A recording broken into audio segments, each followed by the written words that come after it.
Continuamos estudiando el libro de Jonás y esta noche vamos a estudiar el capítulo 3 y dice avivamiento en Nínive. Una de las cosas que el ser humano anhela en su corazón, una iglesia anhela en su vida es despertar espiritual, una experiencia de ver cómo Dios obra y trae a los pies de Cristo, no una persona, sino millones, miles de personas. ¿Cómo ocurre eso? ¿Cuándo ocurre eso? En el libro de Jonás vamos a ver que una ciudad entera vino a los pies del Señor. Una ciudad entera decidió dar la espalda al pecado y buscar de Dios. ¿Cómo ocurre eso? ¿Y acaso nosotros también no queremos ver eso pasando en nuestra familia, pasando en nuestra ciudad, en nuestro país? Y sí que hace falta que Jesús obre en este país, obre en nuestra familia, obre en nuestra iglesia. Pero parece ser que muchas veces nosotros somos como ese obstáculo que Dios tiene de frente para mover todo su poder, nosotros sus hijos. Pero hay en la historia, no solo en Nínive, avivamientos. Hay historias como en Inglaterra, con un hombre llamado Charles Spurgeon, en uno de los príncipes de los predicadores, un hombre que hizo cosas increíbles con la ayuda de Dios, con la dirección de Dios, con la provisión de Dios. Dice que todos los predicadores en la historia de la iglesia, si no han leído un libro de Charles Spurgeon, prácticamente no entenderán lo que significa ser un hombre o una mujer de Dios, porque Dios utilizó a este hombre de una manera grande. John Wesley, contemporáneo de Inglaterra también, este hombre también llevó el evangelio a millones de personas. Y en el tiempo de ellos no había Facebook, no había YouTube, no había Twitter, no había Instagram, los transportes de ellos no eran los transportes que tenemos, no había el avión. Ellos se movían a la velocidad del caballo, pero a pesar de moverse a la velocidad del caballo, impactaron naciones enteras, continentes enteros. Después hay otro que se llama John Whitfield, Hudson Taylor. Este Hudson Taylor, una sola persona y un equipo de 10 se fueron a la China y predicaron el evangelio del Señor en ese país, donde eran perseguidos, donde encarcelan todavía a los cristianos. Pero él fue el instrumento de Dios que fue con el evangelio a China. Y hablamos nosotros también aquí de Capilla Calvario, Chuck Smith, un hombre que sencillamente comenzó a enseñar la Biblia y nunca imaginó que Dios tenía planes tan grandes para su vida, para su familia, para la iglesia, que terminó convirtiéndose en Calvary Chapel. Hay miles de iglesias alrededor del mundo, pero todo comenzó en la sala de su casa con su esposa, pues buscando al Señor en oración, mirando a los perdidos con compasión, saliendo a enseñarles la palabra a ellos. Ese tiempo, cuando él comenzó a predicar el evangelio, predicó a un grupo de personajes que usted y yo quizás podamos evitar hoy mismo, unos hippies que fumaban marihuana, andaban en chancletas, vivían en la calle, no tenían mucho que hacer con sus vidas. Entre esas personas comenzaron la Capilla Calvario. Ahí es cuando vemos cómo Dios puede utilizar a cualquier persona que tenga un corazón dispuesto a obedecer, dispuesto a recibir el poder del Espíritu Santo. Entonces es de ver que el Señor sí obra. Obró en Nínive antes del Nuevo Testamento, obró en Inglaterra, obró en Estados Unidos, ha obrado en China. ¿Y por qué no podemos tener el privilegio o la oportunidad de ver obrar a Dios en nuestras vidas en Ecuador? Porque en América Latina no hay una historia de un avivamiento, no hay una historia de una iglesia que se haya levantado y transformado América Latina o que haya salido el mover del Espíritu Santo para el mundo entero. No existe esa evidencia. Y la pregunta es, ¿qué es lo que pasa con nosotros que no vemos eso, que no experimentamos eso? Quizás el libro de Jonás esta noche nos va a decir qué debemos hacer. Continuamos entonces. Verso 1 dice: vino palabra de Jehová por segunda vez a Jonás diciendo. Aquí lo que vemos hasta el capítulo 3 es que el Señor le ha dado una segunda oportunidad a Jonás.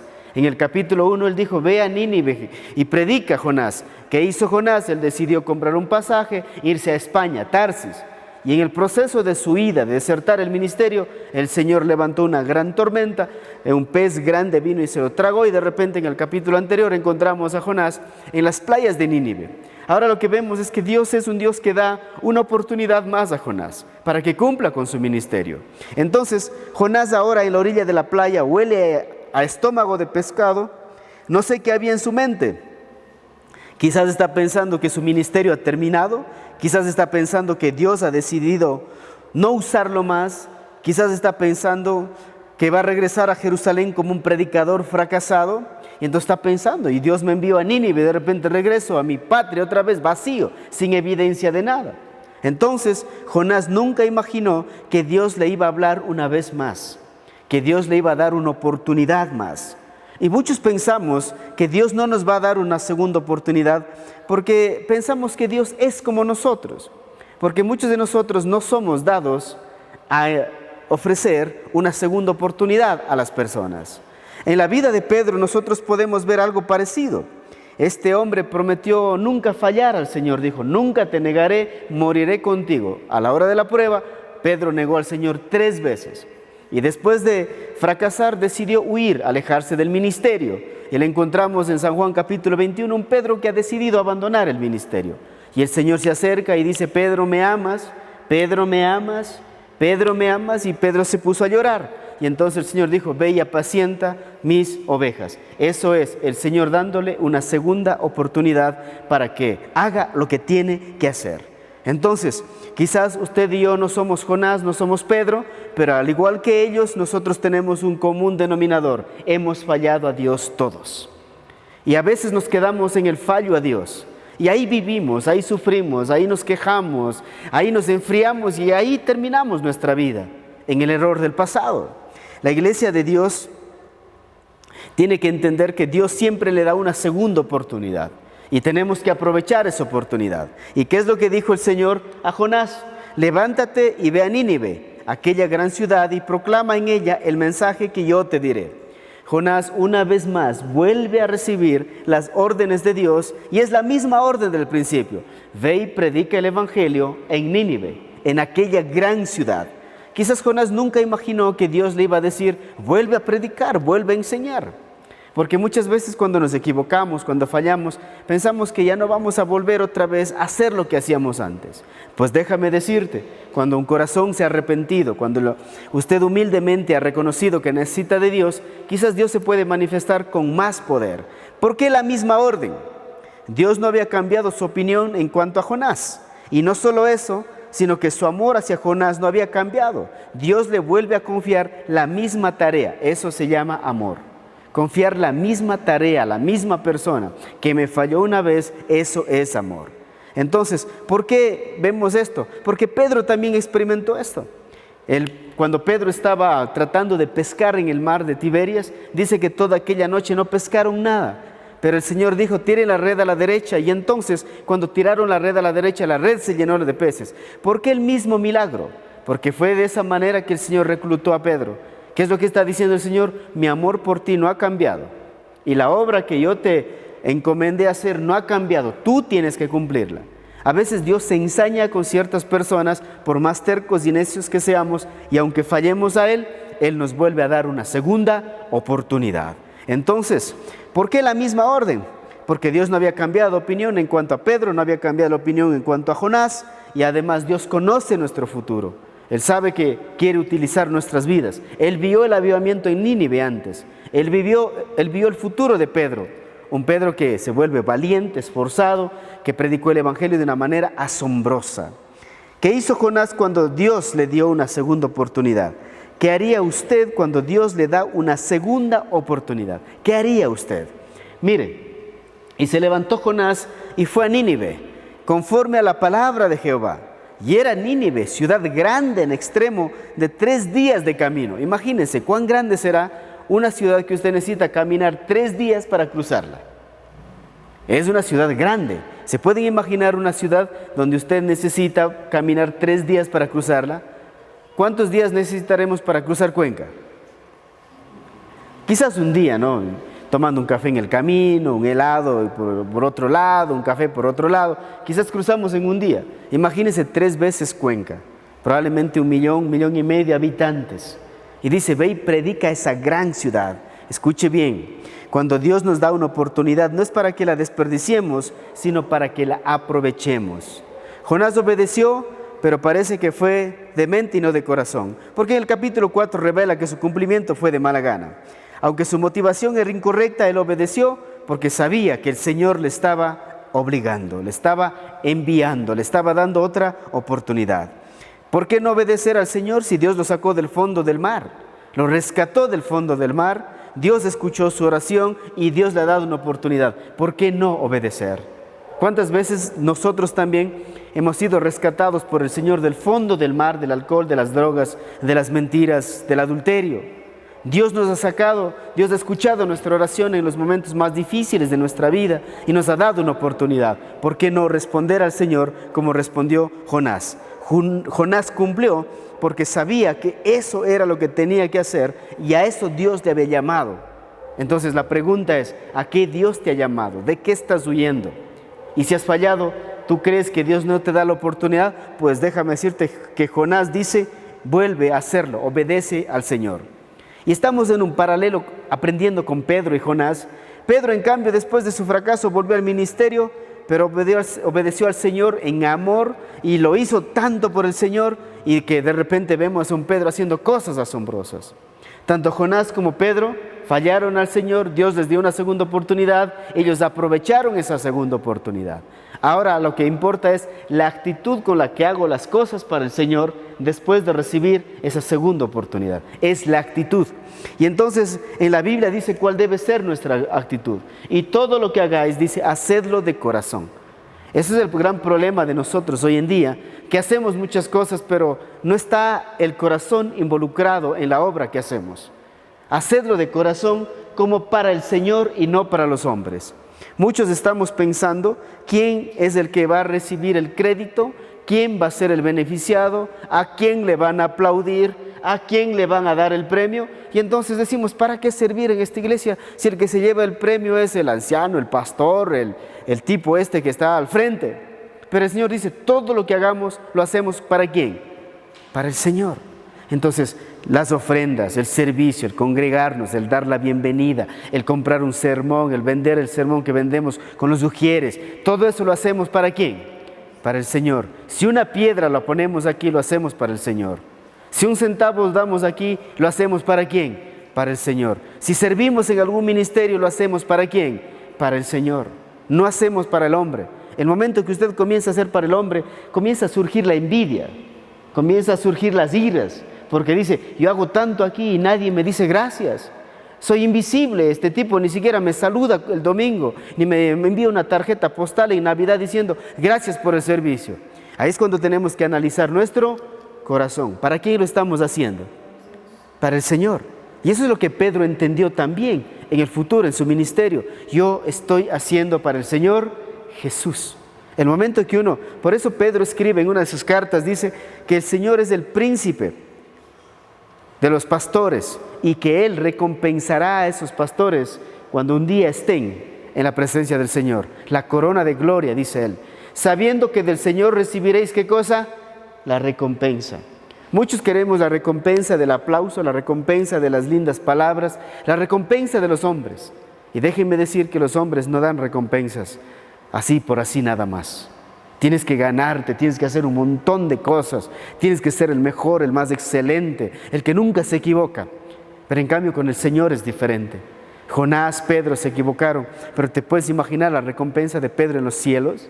Dice, sabiendo que del Señor recibiréis la recompensa de la herencia, porque a Cristo el Señor servís. ¿A quién estamos sirviendo? A Cristo.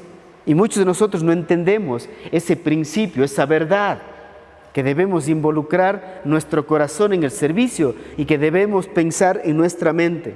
Cuando tomo una escoba, cuando limpio un baño, cuando hago algo por la obra del Señor, lo estoy haciendo para el Señor Jesús, no para los hombres que están allí.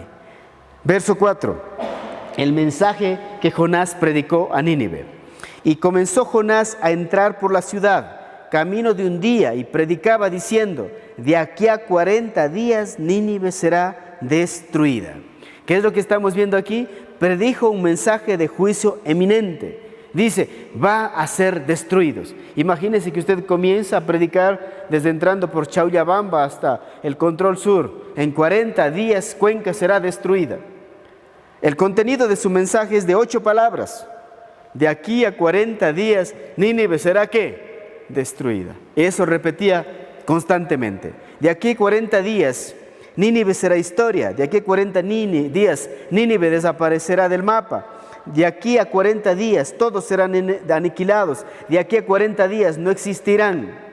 Escuche bien, hoy en el evangelismo estamos preocupados en entretener la carne y olvidamos las necesidades de las almas que el Señor pone frente a nosotros.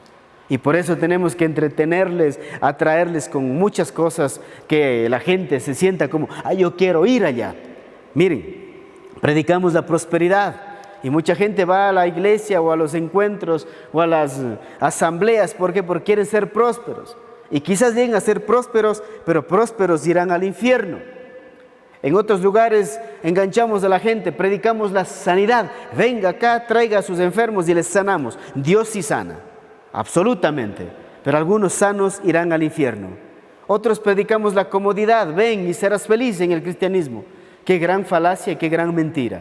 El cristianismo hace hombres valientes, fuertes, para enfrentar las circunstancias difíciles, no para vivir una vida cómoda sin hacer nada. Predicamos la restauración matrimonial. Algunos bien restaurados irán al infierno. Con lindos matrimonios irán al infierno. No han peleado, han vivido bien, han comprado casas, pero irán al infierno.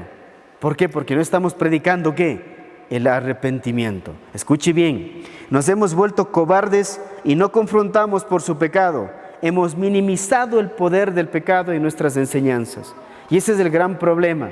Por eso los videos de YouTube de arrepentimiento tienen 100 visualizaciones.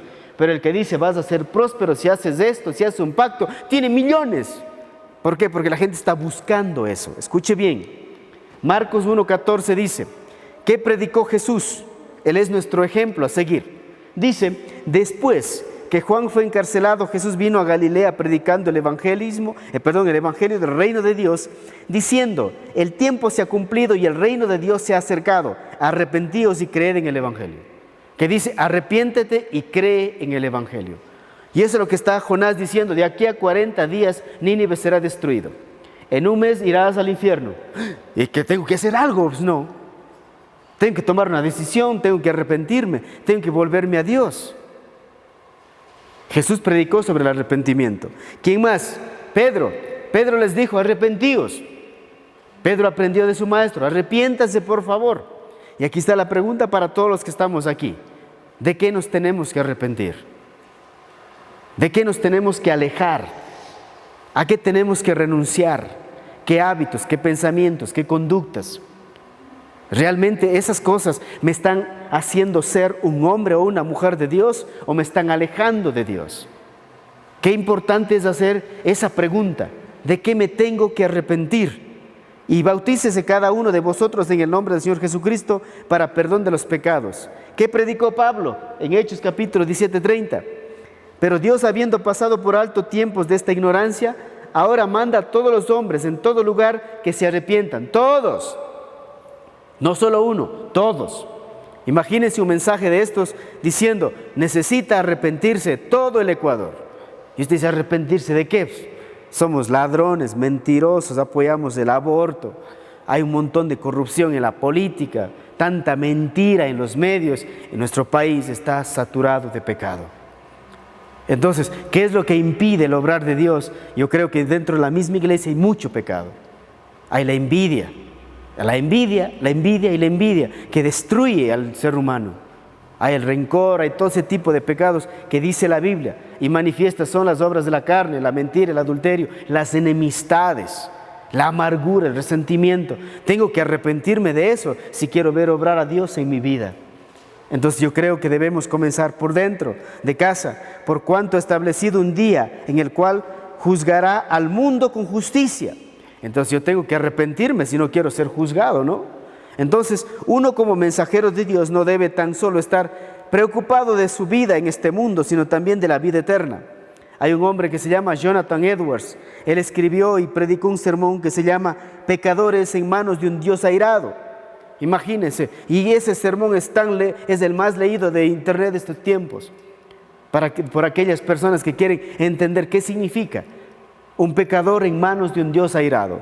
Charles Spurgeon, él que predicaba del arrepentimiento. ¿Qué predicaba? Pastor Chuck Smith en la Capilla Calvario, la palabra de Dios, se tiene que arrepentir.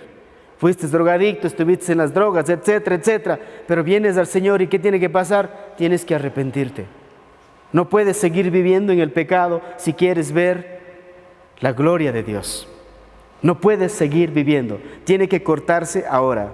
Si usted se ha arrepentido, la evidencia es que usted ahora odia el pecado que antes amaba. Antes amaba el chisme, antes amaba la mentira, antes amaba la pornografía, antes hacía planes para ser adúltero, ahora odia ese tipo de pecados. El cristiano tiene que tener un odio letal contra todos aquellos pecados que son destructivos. La pregunta es, ¿ha creído usted en el Evangelio? Hay mucha gente que dice, yo voy a la iglesia pero no creo en la Biblia. ¿Cómo es eso que vienes a la iglesia pero no crees la Biblia? Soy cristiano pero no creo la Biblia. Dice, ¿ha creído usted el Evangelio? Si ha creído el Evangelio, usted no cuestiona la voluntad de Dios para su vida establecida en las Escrituras. Si ha creído el Evangelio, entonces vivirá de acuerdo al Evangelio, no de acuerdo a sus humanas pasiones, emociones, pensamientos o deseos, de acuerdo a la Biblia. ¿Cómo respondieron los de Nínive al mensaje? Mira lo que pasó. Y los hombres de Nínive creyeron a Dios y proclamaron ayuno y se vistieron de cilicio desde el mayor hasta el menor de ellos. Esto es un avivamiento. Cuando las personas dicen, hasta aquí ha llegado mi carrera con el pecado, aquí renuncio al pecado. Y comienzan, dice, creyeron a Dios. ¿Cuántos de nosotros creemos a Dios literalmente? Los hombres de Nínive creyeron a Dios y respondieron a lo que decían creer. Es el problema que no vemos nosotros la respuesta a la creencia. Dice, yo creo en Dios, pero quiero ver tus frutos, quiero ver tus pensamientos, quiero ver tus acciones, quiero ver tus decisiones. Tiene que haber una evidencia. El arrepentimiento comienza cuando tú le crees a Dios, no a lo que dice al predicador. Hay mucha gente que dice, yo creo al predicador fulano de tal, yo creo en ese predicador, yo admiro ese predicador, etc. Tú crees en el Evangelio. Escuche bien, el proclamar ayuno y vestirse de cilicio era una expresión de convicción, una convicción extrema de lo que están creyendo. Ellos dijeron, esto es real. Y era su manera de demostrar a todos aquellos que estaban a su alrededor que han creído a Dios, vistiéndose de cilicio. La pregunta es, ¿cómo sabemos que la conversión de Nínive fue real? Porque hoy en día hay muchos avivamientos, dice, miles de personas vinieron al encuentro o a la conferencia, pero ¿dónde está la evidencia? Entonces aquí está para nosotros también responder.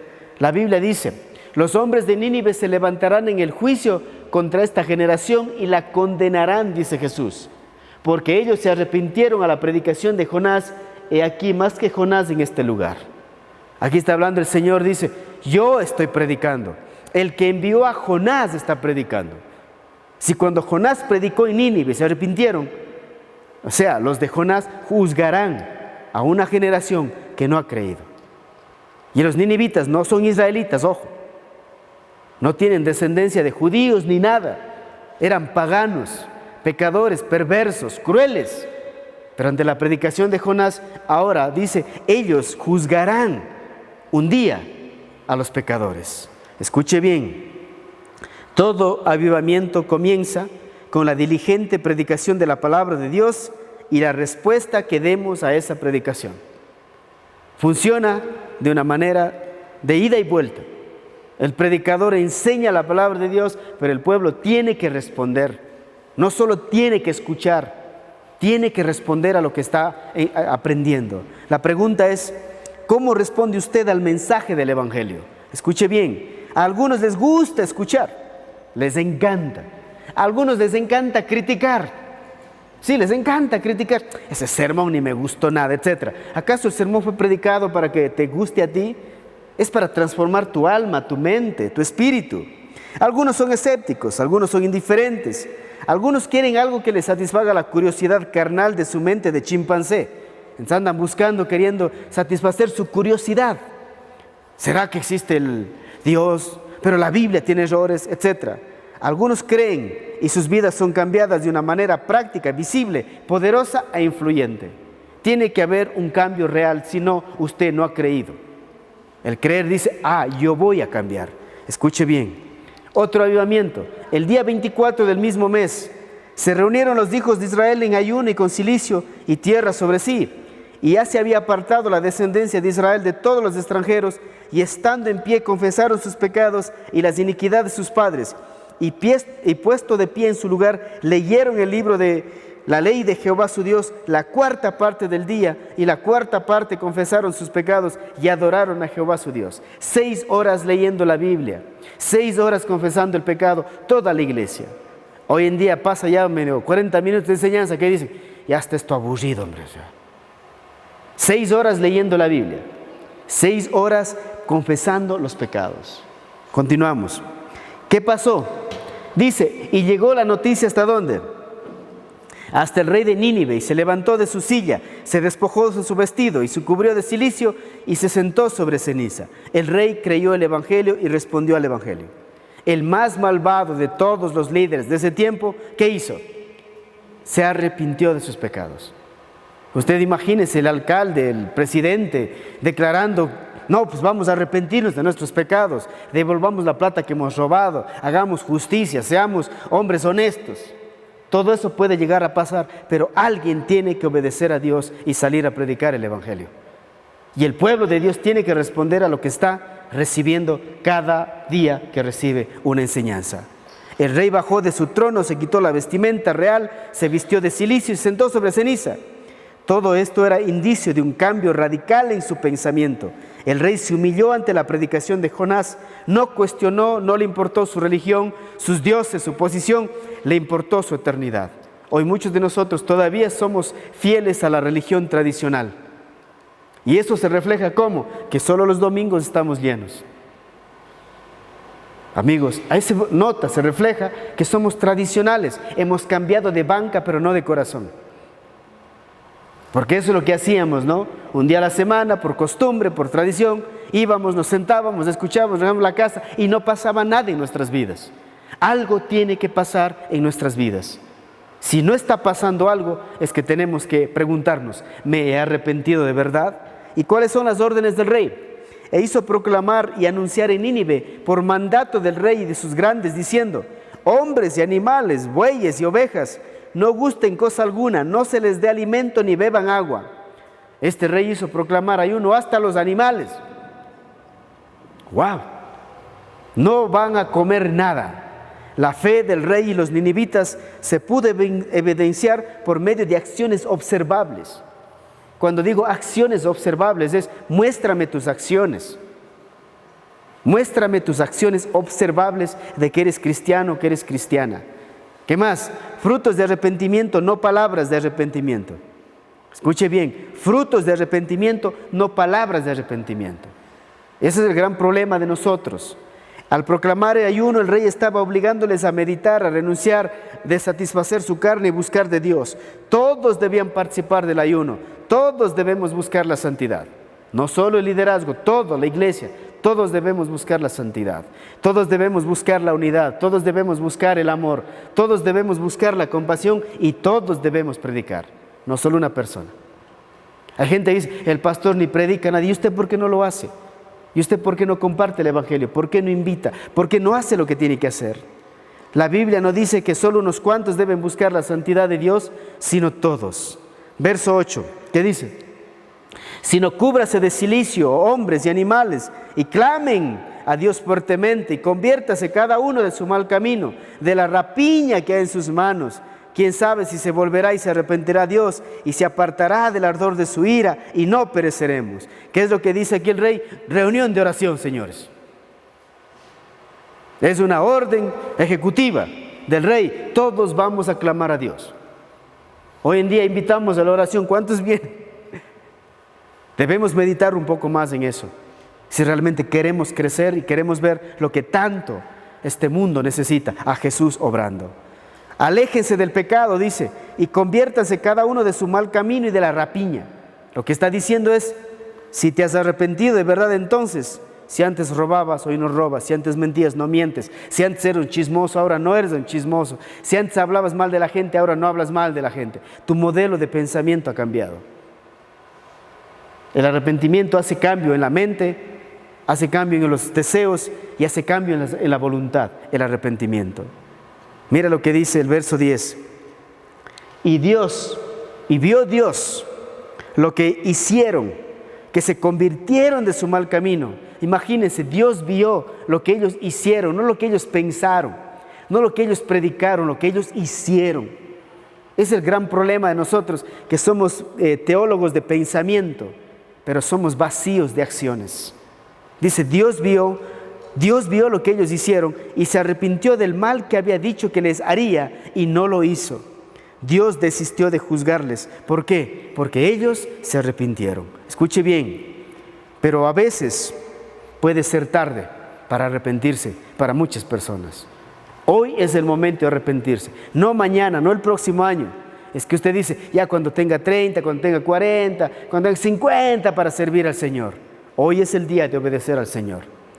Mira lo que dice Hebreos 12, quiero terminar con esto, dice, no sea que haya algún fornicario o profano como Esaú, que por una sola comida vendió su primogenitura, porque ya sabéis que aún después, deseando heredar la bendición, fue desechado. Y no hubo oportunidad para el arrepentimiento, aunque la procuró con lágrimas. Habrá un día, un momento de aunque llores, todo, no existirá esa oportunidad.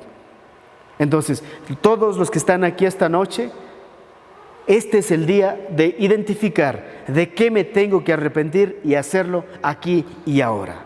Hoy es el día de arrepentirse. No cuando tú quieres arrepentirte, es cuando Dios dice que debes arrepentirte. Y hoy es el día. Pónganse de pie, por favor. Dios nos da una segunda oportunidad. Él lo hace. Aprovechemos las oportunidades que Dios nos da. Aproveche las oportunidades. 3, predique el Evangelio. Predique el Evangelio. Pero también tiene que creer en el Evangelio. No solo predicar, hay mucha gente que predica y no cree. Ahí es cuando no hay coherencia. Cuando existe la incoherencia es muy peligroso. Usted predica de orar, usted predica la santidad, usted predica la fidelidad y usted no ora, usted no busca, usted predica de la unidad y está hablando mal de la iglesia, de la gente en su iglesia. Ese es el grave problema de la incoherencia. Y las incoherencias destruyen la relación de las personas y con Dios. Después, arrepentamos de nuestros pecados y busquemos a quién. A Dios. Padre, te damos gracias por esta noche, gracias por tu amor y tu misericordia. Pedimos, Señor, que un día podamos ver lo que Jonás vio en Nínive, un arrepentimiento real de toda esa ciudad. Y yo te quiero pedir en el nombre de Jesús que podamos ver a nuestra ciudad de Cuenca, desde el más grande hasta el más chico, viniendo a tus pies, de nuestra nación de Ecuador, Señor. Cuánta falta tú nos haces ahora mismo, Señor. No solo en Ecuador, sino también vemos los problemas en Venezuela, en Colombia, en Perú, todos los países tan inestables políticamente, económicamente, Señor, porque no están gobernando los justos, Padre. Y yo te pido en el nombre de Jesús que tú levantes a los justos que gobernarán la tierra. En el nombre de Jesús, una vez más, amén.